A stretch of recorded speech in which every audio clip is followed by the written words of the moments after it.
Special సాంగ్స్‌కి పెట్టింది పేరు 'దేవి'. But special సాంగ్‌ని రెహమాన్ గారు మ్యాచ్ చేయగలిగారా లేదనేది ఒక క్యూరియాసిటీ అంతే. సో, రంగస్థలం ఫ్లేవర్ రాకుండా బికాజ్ రంగస్థలం కూడా మీకు ఊరు బ్యాక్‌గ్రౌండే. అవును. ఈ వాయిదా పట్టాలనేది ఎక్కువ విన్నాము. సో, అనుకున్న డేట్లకి మొన్న ఎడిటెడ్ లాక్డ్ అని చెప్పేసి ఆయన ఫోటో పెట్టాడు. లాక్డ్. సుకుమార్ గారి శిష్యుడు సినిమా చేస్తున్నప్పుడు సుకుమార్ గారు ఆన్ లొకేషన్‌కి వచ్చిన సందర్భాలు ఉన్నాయా? వచ్చారండి. జానీ కపూర్ ఆ పల్లెటూరు వాతావరణం క్రియేట్ చేయాలి అమ్మాయికి అన్నప్పుడు ఒక మాస్ లెవెల్‌లో ఉంటది. అట్లాంటిది హీరో నుంచి మాసా? టగ్ ఆఫ్ వార్‌లో ఒక అమ్మాయి మాస్ అయితే ఎలా ఉంటదనే లాగుంటది. హనుమంతుడిని చూస్తున్నట్టు ఉందని చెప్పేసి మీరు చూస్తే ఎవరైనా ఈ కుస్తీ దాంట్లో ఆంజనేయ స్వామినే ఎక్కువ చిరంజీవి గారు సెట్కి వచ్చారు. చరణ్ గారి ట్రాన్స్ఫర్మేషన్ అవన్నీ అందరూ చెప్పే కొద్దీ ఆయన కూడా క్యూరియాసిటీతో వచ్చారా? వచ్చి చూసారు. సర్జరీ జరిగింది ఆయన ఒక ట్వీట్ చేశారు. కుస్తీ మ్యాచ్ ఫైట్ ఒకటి. స్పెషల్ సాంగ్స్కి పెట్టింది పేరు 'దేవి'. బుచ్చిబాబు గారు దేవితో వర్క్ చేశారు. అవును, ఇప్పుడు సుకుమార్ గారు కాంపౌండ్ అంటే దేవి గారు ఉంటారు. కరెక్ట్. బట్ స్పెషల్ సాంగ్ని రెహమాన్ గారు మ్యాచ్ చేయగలిగారా లేదనేది ఒక క్యూరియాసిటీ అందరికి. సి రెహమాన్ గారు ఇస్ రెహమాన్ గారు అండి. I don't think we should compare with any other music directors. ఇప్పుడు దేవి గారు ఇస్ సూపర్ మాస్ దీంట్లో దాంట్లో ఆయన సూపర్. అవును. రెహమాన్ గారిది అసలు మ్యూజిక్ని ఒక ట్రాన్స్ఫర్మేషన్ తీసుకొచ్చింది ఆయన. ఇక్కడ ఎగ్జైట్ అవ్వాల్సిన విషయం ఏంటంటే అలాంటి ఆయన ఇలాంటి సినిమాకి చేస్తే ఎలా చేసి ఉంటాడు అనేది excitement. Okay, okay, super. Okay అండి. అయితే ఇక్కడ మనం జాహ్నవి కపూర్ గురించి మాట్లాడాలంటే, జాహ్నవి కపూర్ ఆ పల్లెటూరు వాతావరణం క్రియేట్ చేయాలి అమ్మాయికి అన్నప్పుడు పూర్తిగా చిన్న గ్లిమ్స్లో అది మన చిక్రీలో కొంచెం చూసాం. ఓవరాల్ సినిమా చూస్తే ఎలాంటి ఫీల్ వస్తుంది? ఎలాంటి క్యారెక్టర్ జాహ్నవిది? See out of the box ఒక స్టాండ్ అవుట్ అయ్యే క్యారెక్టర్ అండి తనది. మీకు ఆల్రెడీ టీజర్లో వాటిలో చూస్తే ఒక బోల్డ్ అబ్బాయిలని కూడా డీల్ చేసే ఒక బోల్డ్నెస్ ఉన్న character, rough character. Okay. So she has a statement to make. తన ఒక ఎకనామిక్ జోన్కి ఉన్నటువంటి అమ్మాయి. సో ఆబ్వియస్లీ తన వే ఆఫ్ డీలింగ్స్ ఒక మాస్ లెవెల్లో ఉంటుంది. హీరో క్లాస్ అయితే ఆ అమ్మాయి మాస్ లాగా ఉంటుంది అనమాట. సో అలాంటి ఒక వేరే డిఫరెంట్ క్యారెక్టర్. హీరో గారు క్లాస్, హీరో గారే పక్క మాస్ లాగా ఉన్నారు. అవును, అట్లాంటిది హీరో నుంచి మాసా? టగ్ ఆఫ్ వార్లో ఒక అమ్మాయి మాస్ అయితే ఎలా ఉంటుంది అనే లాగా ఉంటుంది. ఓకే. మొన్న ఒక వీడియో చూశాను. చిరంజీవి గారు సెట్కి వచ్చారు. సెట్కి వచ్చిన వీడియో ఒకటి బయటకు వదిలేరు. ఆ సెట్కి సంవత్సరంన్నర జరిగింది షూటింగ్. సంవత్సరంన్నరలో ఎన్నిసార్లు సెట్కి వచ్చారు ఏంటి? ఆయన సెట్కే ఒక 2-3 టైమ్స్ వచ్చారు. బట్ క్యాజువల్గా వచ్చిందే. ఈ కుస్తీ సెటప్లో మాత్రం ఆ కుస్తీ షార్ట్స్, మన ఈ చరణ్ గారి ట్రాన్స్ఫర్మేషన్ అవన్నీ అందరూ చెప్పే కొద్దీ ఆయన కూడా క్యూరియాసిటీతో వచ్చారా? వచ్చి చూశారు. ఓకే. మొన్న రోజు సర్జరీ జరిగిందని ఆయన ఒక ట్వీట్ చేశారు. ఏంటి సార్ అక్కడ ఏం జరిగింది అసలు? ఎలా? కుస్తీ మ్యాచ్ ఫైట్ ఒకటి జరుగుతుంటే దాంట్లో ఆయనకి నోస్ ఇంజరీ అయింది మన ఐలిడ్ దగ్గర, దీని దగ్గర. సో అంటే డ్యూరింగ్ ద ఫైటే జరిగింది అది. కానీ అప్పుడు మా సిచ్యువేషన్ ఏంటంటే, సినిమా సిచ్యువేషన్ ఇప్పుడు ఈ 10 రోజులు కంటిన్యూస్గా షూట్ చేయకపోతే మనకు ఆర్టిస్ట్ డేట్లు ఇవన్నీ చాలా కొలాప్స్ అయ్యి టోటల్ డిజాస్టర్ అయ్యే సిచ్యువేషన్. అంటే మళ్ళీ టైం ఇంకా పట్టేసే సిచ్యువేషన్ మళ్ళీ కోఆర్డినేషన్కి. బికాజ్ మంచి మన పెద్ద పెద్ద ఆర్టిస్టులు అందరూ ఉన్నారు.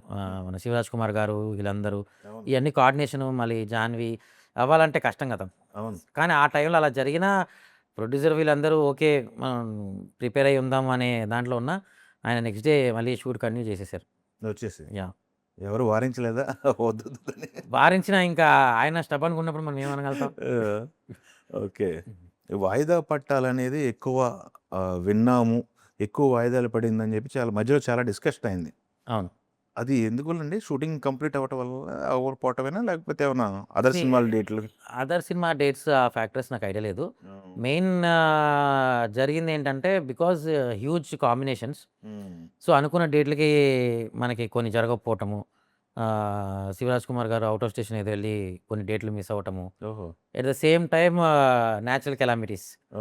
లాస్ట్ ఇయర్ మనం అన్ప్రెడిక్టబుల్ వర్షాలు పడ్డాయి. 2 రోజులు పడినాయి, మళ్ళీ ఒకరోజు ఆగింది, మళ్ళీ 2 రోజులు పడింది. So we could never continue. మేము సెట్లు ఏవి లైవ్గా వేసామని చెప్పాం. సో ఖచ్చితంగా సన్నగిన్ ఉంటే తప్ప వర్షంలో షూట్ చేయలేని పరిస్థితి. సో అలా we lost lot of planned time gone waste. ఈ మధ్య కాలంలో దాదాపు 4 గంటల సినిమాలు కూడా వస్తున్నాయి, దురంతం లాంటివి. అంటే మాక్సిమం ఈ సినిమా కథ వైజ్ ఎంత కావాలి అనేది అంత కట్ చేద్దామనే దాంట్లోనే ఉన్నారు ఫస్ట్ నుంచి story telling wise. But already decided అండి. అంటే ఇంతవరకే సీన్ మొన్న చాలు అనేది డిసైడెడ్. ఐ థింక్ ఆల్మోస్ట్ మొన్న ఎడిటెడ్ లాక్డ్ అని చెప్పేసి ఆయన ఫోటో పెట్టాడు. లాక్డ్. యా. ఓకే. సూపర్ అండి. అయితే ఇక్కడ మీకు ఇంకొక ఇంపార్టెంట్ పిల్లర్ రత్నవేల్ గారు. అవును. ఇది ఆయనకి మీకు కోఆర్డినేషన్ ఎలా ఉండేది? ఎందుకంటే ఒక టింట్లో ఉంది సినిమా అంతా కూడా. అవును. అవును. ఏ సినిమా మూవీ డిజైన్ అయినా అనుకున్నది మనకు కనిపిస్తుంది అంటే ఖచ్చితంగా కెమెరామెన్, ప్రొడక్షన్ డిజైనర్ కుమ్మక్కైతేనే అవుతుంది. ఇంకా పచ్చిగా చెప్పాలంటే. అంటే నేను చెప్పింది ఆయన క్లియర్గా అర్థం కావాలి, ఆయన చెప్పింది నాకు క్లియర్గా అర్థం కావాలి. 100% we both suppose to be in same page. Brown అంటే బ్రౌనే, బ్లాక్ అంటే బ్లాకే, ఎల్లో వాడడం అంటే వాడడం. ఇట్లాంటి ఫ్యాక్టర్స్ ఏవైతే ఉంటాయో అవి ప్రీ డిఫైన్డ్. అండ్ ముందే ఆయన ఒక అంటే మెయిన్ ఫ్యాక్టర్ ఎప్పుడైనా ఎవరికైనా ఏముంటుంది టెక్నీషియన్కి, I don't have to repeat my work again. నా వర్క్ని చూసినప్పుడు అంతకుముందు చూసిన దానిలాగే ఉంది అనే ఫీలింగ్ అవాయిడ్ చేద్దాం అనే ప్రయత్నం ఖచ్చితంగా ఉంటుంది. సో ఆ రంగస్థలం ఫ్లేవర్ రాకుండా, బికాజ్ రంగస్థలం కూడా మీకు ఊరు బ్యాక్గ్రౌండే, అవును. గోదావరి ఒడ్డు ఇవన్నీ ఉండవే. సో అలాంటి మ్యాచ్ అవ్వకుండా మనకి విజువల్గా డిఫరెంట్ ఎక్స్పీరియన్స్ తీసుకున్న ఇవ్వాలి. వాళ్ళు ఆయన శిష్యుడు. కరెక్ట్. సుకుమార్ గారి శిష్యుడు. సుకుమార్ గారి శిష్యుడు. ఆ సినిమా బుచ్చి కూడా ఉన్నాడు. అవును. సో ఇవేం బ్రేక్ డౌన్ చేసి మళ్ళీ ఆ ఫీల్ రాకుండా ఒక కొత్త మూడుకు తీసుకెళ్ళాలి అనే దాని మీద వర్క్ చేయడం జరిగింది. అండ్ వెరీ వెరీ సపోర్టివ్ అండి. అంటే అలాంటి డిస్కషన్స్ వచ్చినాయి. అటు ఇంటి వస్తే మళ్ళీ కంపారిజన్స్ వస్తాయి. 100% అండి. ఫ్రమ్ డే వన్ మనం ఆ క్లారిటీలో ఉన్నాం. ఓకే. ఈవెన్ ఇప్పుడు లగాన్ ఉంది, లగాన్లో క్రికెట్ మ్యాచ్ అవ్వచ్చు, మీరు ఇంకా మిగతా అదర్ మూవీస్లో ఉండే కుస్తీలు కానీ ఏవి కానీ ఎక్కడ కూడా జనాలకి అరే ఇది ఆల్రెడీ చూసిన విజువలే అనేది లేకుండా అవే ఆంధ్రాలో జరిగితే ఏం విజువల్గా డిఫరెంట్గా ఉండొచ్చు. మన దగ్గర ఉండే మెటీరియల్ వేరు, తాటాకులు ఉంటాయి, ఇవన్నీ ఉంటాయి. అటు సైడ్ నార్త్ సైడ్ మనకు అవి ఉండకపోవచ్చు. సో అట్లాంటివన్నీ డీటెయిల్స్ యాడ్ ఆన్ చేసుకొని మనం వర్క్ చేయడం జరిగింది. ఓకే. ఇక్కడ చూస్తే ఇక్కడ సెట్లో చూస్తే చాలా గదులు ఉన్నాయి. చిన్న గదులు ఉన్నాయి, పెద్ద గదులు ఉన్నాయి. ఏంటి గద వెనక స్టోరీ ఏంటి? ఏం లేదండి, it's just like one of the few props. అన్నీ రివీల్ చేయకూడదు అనే దాంట్లో ఏవైతే మనం టీజర్లో వాటిలో చూసామో వాటిని వాడడం జస్ట్ పెట్టడం జరిగింది. బేసికల్గా గదలు ఇన్ని ఉంటామంటే ఏంటంటే వన్ ఈజ్ ఫర్ ప్రాక్టీస్.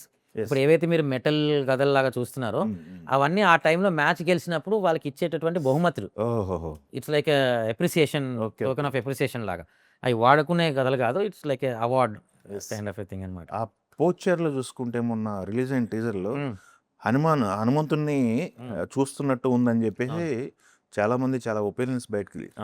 ఆ పోస్చర్స్ అలా పెట్టడం అవన్నీ థాట్స్ బుచ్చిబాబు గారు మీరు ఎలా ప్లాన్ చేశారు? అలా రావాలని ప్లాన్ చేశారా? లేకపోతే బేసికల్గా మొత్తం కుస్తీ అంతా కొరియోగ్రఫీ చేసింది మన విక్కీ కౌశల్ వాళ్ళ ఫాదర్ డిజైన్ చేయడం జరిగింది.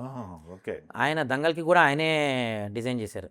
సో కుస్తీ కంపోజింగ్ ఏదున్నా ఆయన ఆల్మోస్ట్ 40-50 డేస్ ట్రైనింగ్ దాంట్లో ఉండి మొత్తం ఆయనే డిజైన్ చేయడం జరిగింది, ఫైట్లు కానీ ఏదైనా. ఓకే. సో ఏ ఫ్యాక్ట్ అంటే ఆల్రెడీ ఆ ఆంజనేయ స్వామిలా కనపడాలి, పవర్ఫుల్. బికాస్ మీరు చూస్తే ఎవరైనా ఈ కుస్తీ దాంట్లో ఆంజనేయ స్వామినే ఎక్కువ పూజిస్తుంటారు. సో మనకి ఆ ఫీల్ ఉన్నప్పుడు ఒక బలవంతుడు అనే ఒక normal person suddenly becoming stronger for a fight అనే ఒక విజువల్ ఫీల్ అర్థమయ్యేలాగా ఉండడం కోసం అది డిజైన్ చేశారు. ఓకే. ఎన్ని ఉంటాయి సార్ ఫైట్లు ఇందులో? టెక్నికల్ ఇది కమర్షియల్ సినిమా కాదండి. మనకి రెగ్యులర్ ఫైట్లు లాంటివి ఏముండవు. స్పోర్ట్స్ వైజ్ కథ వైజ్ ఉండే ఫైట్ తప్ప it is not like this thing. Okay. Charan Babu గారు, రామ్ చరణ్ గారి కెరియర్లో ఎలాంటి సినిమా అవద్దు అనుకుంటారు మీ ఉద్దేశం? సినిమా అంతా మీ మైండ్లో ఉంది కాబట్టి. జనరల్గా రంగస్థలం ఆయనకు ఒక మార్క్ ఇచ్చింది. బిఫోర్ రంగస్థలం, ఆఫ్టర్ రంగస్థలం అటువంటి ఒక ఇది ఉంది. అవును. ఐ థింక్ అసలు ఈ అన్నిటినీ క్రాస్ అయిపోయి నాకు తెలిసి ఒక కొత్త level of history record create చేయడానికి 200% ఛాన్స్ ఉన్నాయండి. తెలుగు వన్